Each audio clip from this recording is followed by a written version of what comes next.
Thank you all for being here.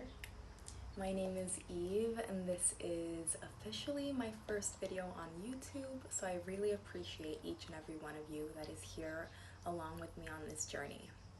Today's video is going to be a little bit of a travel vlog, but we are mainly going to be discussing ocean conservation, sustainable living, as well as, ways that we can all become imperfect environmentalists. We as consumers have immense power. Just look at how the market for sustainable and ethical options have grown over the last few years. We vote with our dollar, and I think that it's imperative that we show our support to small businesses that are trying to make a change, as well as to show our disdain towards the top 100 multi-billion-dollar corporations that are quite literally destroying our planet by, giving them as little money as possible. Aside from environmental impact, this would also help reduce economic inequality, just because we'd be giving less money to people who are shooting phallic objects into the sky. Anyways, let's get this video started. Hit the subscribe button down below if you like what you see, and if you want to be updated the next time I post a video. Hit the like button, leave a comment to say hello, all those things. I would really appreciate it. This summer we spent our time in Europe, mostly in Greece because that's where my partner is from. He actually grew up sailing, so I kind of think it's in his blood. We went on 3 separate sailing trips, and most of the footage you're gonna see is from the first one, just because I damaged my phone, and yeah, I just have been without a phone kind of for 2 months. So that has been its own little challenge and struggle, but I'm so grateful because my partner lets me use his phone. I've been borrowing his mother's phone as well. As someone who has always felt so connected to the element of water, spending warm days by the sea is totally my vibe, and I absolutely love sailing.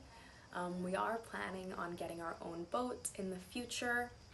But for now, yeah, we're just so grateful to be able to have these experiences on the sea and exploring the islands here, and just really connecting with nature and our community. To me, sailing is something kind of in between camping and just regular old life, because you have a roof over your head, you have a bed, you have a kitchen, everything's just limited. You have limited space, you have limited water, but that's all just like part of the experience that just makes it really beautiful. We wash our utensils and pots and pans and bowls and all that kind of stuff in the sea to reduce the amount of fresh water that we use, just because it is like a precious resource while we're there. We want to have enough for everyone. And most of us don't even shower every day. I mean, hell, I think I probably only had a proper shower once, maybe twice a week. Other than that, it would just be like a quick 5 to 10 second rinse under the water just to wash all the salt off, because that can get, like, my skin can get a little itchy and all that kind of stuff. Last year, I was doing a no poo experiment, and while we were sailing, I would watch our friends shower and wash their hair on the back of the boat. And I would see all the bubbles and foams that would be washed off the boat and sitting on the surface of the sea. And I would look over the side of the boat into the ocean and see these schools of little fish swimming around, and it really struck me, like, here we are immersed in the wonders and beauty of Mother Nature, and every little thing we do is somehow impacting her. Toxic foaming agents being left in these natural ecosystems, and countless bottles of water that we're consuming, and it was all very bittersweet for me. Here we are having this miraculous, divine, and holy experience, as well as facing the destructive realities of our society. Now, don't get me wrong, no matter what, we will leave an imprint. We are existing. I just can't help but think about where we went wrong as a society and how we can move forward in order to support regeneration and in order to support the health and healing of the earth and all of the beings and creatures that inhabit it. I will be discussing a few points that I think we as individuals can switch up and incorporate in order to be a part of this movement. I mean, let's help each other. Let's inspire and encourage each other to do better. Let's be open to learning and failing and owning up to our mistakes, because let me tell you something, there is no such thing as perfection. And as environmentalists, we are set up to fail because the society that we live in and the systems that are in place were put up in order for us to consume and deplete and do it all over again tomorrow. We need to hold our governments and society at large accountable. We need to hold these corporations accountable, and we need to hold each other accountable firmly and kindly. And before diving in, I want to make a little disclaimer, because I totally recognize my privilege in being able to afford a more sustainable lifestyle, as well as to acknowledge the systematic issues that we have that make it so hard to change and do good by the world. I have recently accepted that I will not be able to fix all the problems in the world. And for so many years, I felt this heavy burden on my shoulders. I mean, it was crippling. I was stressed out, anxious, exhausted, and honestly, not being able to do much to help. I now accept my small, humble existence on this grand, eternal stage. And with that, I was able to hone in on my visions and dreams and skills. So here I am, doing my little part, and I thank you all again so much for being with me on this journey. Marine conservation is defined as the protection and preservation of marine ecosystems by reducing harm caused by humans and to protect endangered species. Now, this is a whole field of study and work that is being done to slow down species loss, to help regenerate habitats, as well as to support natural ecosystems, because as we know, Earth is going through a mass extinction. Biodiversity is decreasing as we speak. It can be so overwhelming to face the facts, and if you are experiencing eco-anxiety, I see you. It is so real. Not all of us want to become scientists, so what can we do as regular people living their lives to help? Yeah? You at the front? Uh-huh. Perfect. We can reduce our plastic consumption and recycle. I know. We've heard it all before. It's here, it's there, it's everywhere. There's no running away from plastic. But when we talk about ocean conservation, there has to be a conversation on plastic. I mean, there's a freaking trash island floating around in the Pacific, and it's actually one of 5 that we have on our planet. It amounts to hundreds of thousands of tons of plastic, and scientists estimate that it's only 1% of the plastic in and around our oceans. This summer, the EU placed restrictions on the top 10 single-use plastic items that are most found on beaches and coastal areas, addressing cotton buds, balloons, packets and wrappers, food and beverage containers, cutlery, plates, straws, and cups, as well as cigarette butts, bags, wet wipes, and sanitary items. So yeah, the message here is to reduce our plastic consumption, not only for the health of our planet, but for the health of our bodies. Because is that bottle of sugar water or bar of candy serving our bodies in any way? I don't think so. Hey everyone, it's future editing Eve here, and I realized that the last clip sounded judgmental, and I'm not here to judge anyone on their food choices. If you know me, then you know that I truly believe that humans all over the world need to take charge and authority over their bodies and over their health. However, I recognize that not everyone is willing to do that work because it is difficult.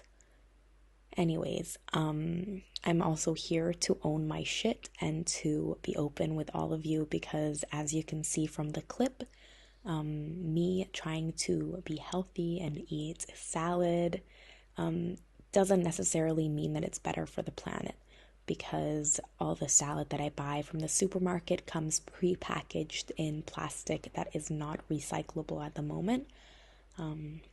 So yeah, and I don't know, I'm just here to be really honest and show that no matter how hard we try, there is no such thing as perfection, and we're all just on this journey of embetterment and is that even a word? Anyways, yeah. If you do come across single-use plastic, give it a rinse and put it in your closest recycling bin.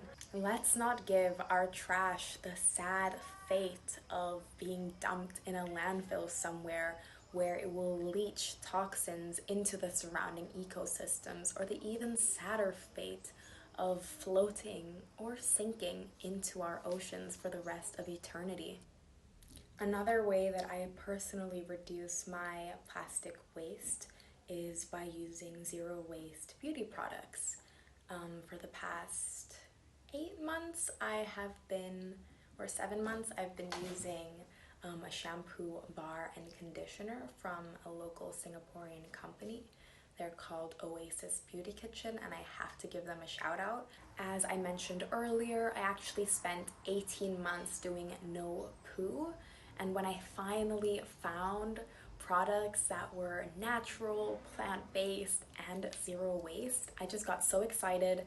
I had to go try them out, and when I did, my scalp felt amazing. My hair started smelling like actually nice again. I realized that I could have, beautiful, shiny, fresh hair without compromising the earth's beauty with, new plastic waste, and without the toxic runoffs that go straight into our water systems. These were also perfect for traveling just because they're compact and concentrated, which means all of their active, potent ingredients are not being diluted with water. They are completely plant. 1 minute, 37 seconds later. I feel comfortable enough using these products on my little one, which I wasn't comfortable using most products on her for like the first year and a half of her life. But yeah, I'm just really happy that I found something that worked for our whole family. Alex likes the shampoos. Some of our friends have tried it and really liked it as well. So yeah, I think that they're awesome. I am someone who's willing to sacrifice quite a bit for like sustainability. But with this, I don't feel like there's much of a sacrifice. There's a bit of a learning curve. You have to get used to it. But like, you just lather it in your hand and lather it on your hair, and it's good. I don't know, it doesn't take that much extra time in my opinion, but yeah, I'd highly recommend you check them out. I urge you to like move out of your comfort zone just a little bit and see where you can make those little swaps. Now, I'm not gonna sit here and pretend like I've completely sworn off plastic. I'm gonna own my shit. Like, being in Greece, I've just been drinking water out of plastic bottles because that's what people do here. And yeah, I just like can't get over the taste of tap water. I never grew up drinking tap water. I lived in Thailand where the water is not potable. I think that's how you would say it. Like, you can't drink it. It would make you sick. And in Singapore, we have this amazing Berkeley filter, which just is fantastic. I think that there's definitely a difference in the taste, and it removes fluoride and chlorine and all that nasty stuff that I just do not want to be putting into my body. Now, because we were talking about beauty products, I wanted to mention a little bit about sunscreen. Some of these substances that are in sunscreen are incredibly toxic to our corals.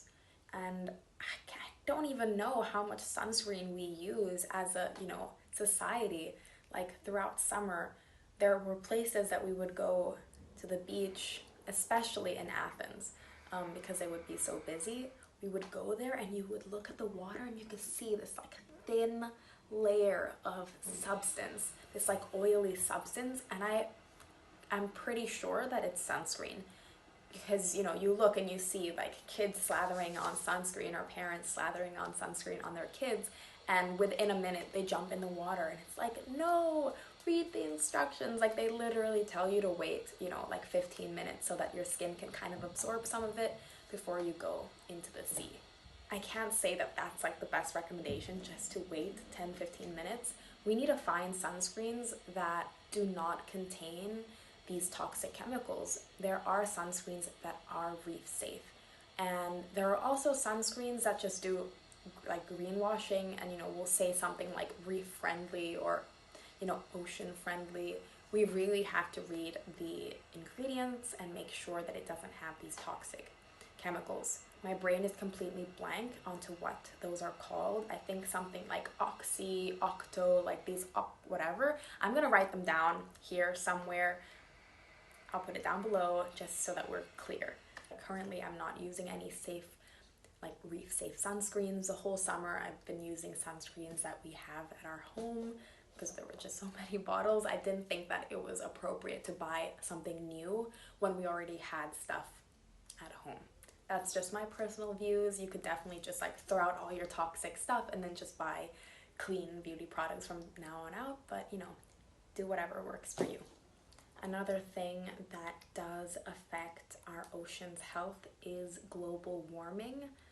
And I think we are moving in a direction of using like renewable resources and renewable energy, green energy. Currently in many countries, fossil fuel companies are lobbying so that we continue to use these resources, even though the evidence is pretty damn clear that it's destroying our planet. Like, whenever I say these things, it's just like, to me, it's so obvious that it's a little funny now that people are still like trying to pretend like it's not doing damage. And like, I'm not pointing any fingers, but I also kind of am. I think that when people become wealthy and powerful following one route, it kind of trickles down into the rest of society. And we see this like, hey, these people are powerful doing things that are destructive and depleting to our resources. Maybe that's the route we should go on. But I am so, so grateful that there are alternatives and people are realizing and waking up to that fact that it's not sustainable. And if we keep going down that path, we're going to be left with an inhabitable earth. Either that or, she's just gonna be like, fuck this, let's create a bunch of like natural disasters and kill off all these little pests. Because yeah, I mean, like, it's a little negative, but I kind of think that there are times when we're acting like pests, when we're acting like leeches. We're just sucking and sucking and sucking the goddamn life force out of this earth, and she's freaking tired. Like, she's tired. So we need to give her a break. And, in the beginning of COVID, pollution was going down, whether it was air pollution in big cities or even literally like pollutants in our water. The canals in Venice were becoming clear again. Climate change is real. Our oceans, our planet is heating up. And yeah, there are creatures in the sea that will not be able to survive our oceans getting hotter, like coral. Coral is actually a plant and an animal at the same time. It's mostly made up of thousands of tiny animals called polyps that get their energy from this algae that takes energy from the sun. The algae can only survive at certain temperatures, so if it dips below or above a certain degree, it's gone. And as a result, the coral loses its color. This is something called coral bleaching. And as our planet is heating up, the Arctic ice is melting, which is leading to sea levels rising, and life there in the Arctic is changing. Without those snow caps, we have all seen that image of like the polar bear and a small little piece of ice floating in the sea. Yeah, we just need to give the earth a break. And unfortunately, as COVID has progressed, I do think that damage is somehow like, accelerating in some aspects. Like all of the plastic that we are now using. I've gone to restaurants where they serve the cutlery in like plastic bags. Even all the masks that we are throwing away. Like, what do you think these masks are made of? Plastic. And the last thing that I want to touch on is overfishing. Our current practices that feed most of the world is to drag kilometers of nets in the sea. This leads to catching all kinds of sea creatures. Fish, turtles, dolphins, sharks, rays, honestly anything. And what do we do with these animals that we deem inedible? I know there are some cultures that eat them, but most of us don't. Most of us do not want to eat dolphins because we think that they're majestic creatures. We look out for those cans of tuna that say like dolphin safe. What does that really mean? I did watch Seaspiracy, which is a documentary on Netflix that dives deeply into the fishing industry, the modern fishing industry. And although it was eye-opening, I don't think that it really put into perspective the small coastal countries and towns and villages that rely on fishing, not only to feed themselves and their families, but for money. These are third world countries that, rely on the ocean. And to just say, like, as a blanket statement that we need to stop eating fish or we need to stop fishing isn't going to work. It's not going to help. I still eat fish and I eat seafood. And if I were to live in a place where practices such as line fishing or spear fishing were more prominent, I would certainly support them. And I will be making more of a conscious effort to look for these types of seafoods in order to support people whose livelihoods depend on fishing. And I will be paying a higher price for it. Yeah, I just see us moving towards systems that are supporting regeneration. And I will leave some videos and TED Talks down below that will dive much deeper into these topics that I kind of like discussed. Because I am not a scientist, I have not spent like years studying or working with people who are doing the work. I'm just a regular old gal trying to do her part. So thank you again for being here and hearing me out, because this is like a heavy subject. I don't know, I just want to open up the conversation so that we can discuss and bounce ideas. I will link my Instagram down below if you want to follow me and drop me a DM. We can talk about it. Comment down below if you have anything you want to say. This has been really fun. I've honestly spent like a good hour filming this video. I don't know how long it's going to be.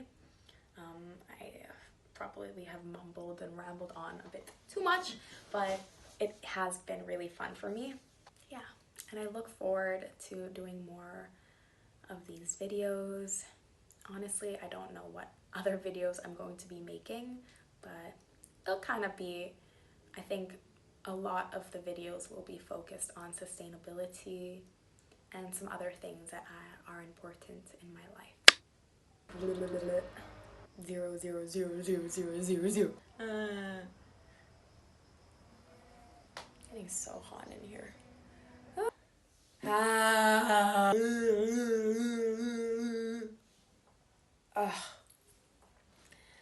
As I mentioned earlier, I was doing no poo for just over 18 months. So when I found a company that had natural, plant-based low waste products, I was so eager to try. And you know, now I don't have to compromise the earth's beauty with extra new, you know, virgin plastic and toxic runoffs that go into our water systems, just so that I could have, you know, like luscious, clean, fresh hair. People will lose everything. And as much as I want this to be about saving our planet, there is such a selfish incentive here, because I want to save us. I want to save myself. I want to make sure that this planet is inhabitable for my children, for my grandchildren. It just breaks my heart when I hear people say that, you know, they don't care because they won't be around to see this. We will be around to see this. We are experiencing these changes right now. And in 10, 20, 30 years, we will see the consequences. We will be living the consequences of our choices today. So what are you going to choose to do? What are we going to choose to do?